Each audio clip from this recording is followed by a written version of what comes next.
কাপাসিয়ায় জমি সংক্রান্ত বিরোধের জেরে ভাতিজার হাতে চাচা নিহত হয়েছেন। দর্শক, এ বিষয়ে বিস্তারিত থাকছে প্রতিবেদনে।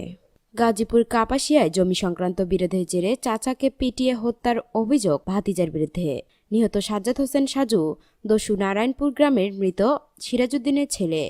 শুক্রবার সকাল 9:30টায় উপজেলার কাপাসিয়া সদর ইউনিয়নের দস্যু নারায়ণপুর গ্রামে এ হত্যাকাণ্ডের ঘটনা ঘটে। অভিযুক্ত নাইম নিহতের বড় ভাই ইসমাইলের ছেলে। নিহতের পরিবার ও থানা সূত্রে জানা গেছে, নিহত সাজুর সাথে তার ওই বড় ভাই ইসমাইলের সাথে দীর্ঘদিন ধরে জমি নিয়ে বিরোধ চলছিল। নিহতের বাবা সিরাজউদ্দিন মৃত্যুর আগে 3% জমি তার মা সালেহা বেগমকে রেজিস্ট্রেশন করে দিয়ে যায়। তার বাবার মৃত্যুর পর বড় ছেলে ইব্রাহিম, ছোট ছেলে সাজু মায়ের দেখভাল করলেও মেজ ছেলে ইসমাইল কোনো খবর রাখে না। এ কারণে মা সালেহা বেগম তার বড় ছেলে ইব্রাহিম এবং ছোট ছেলে সাজুকে স্বামীর দেয়া 3.5% জমি সমান ভাগে রেজিস্ট্রেশন করে দেয়।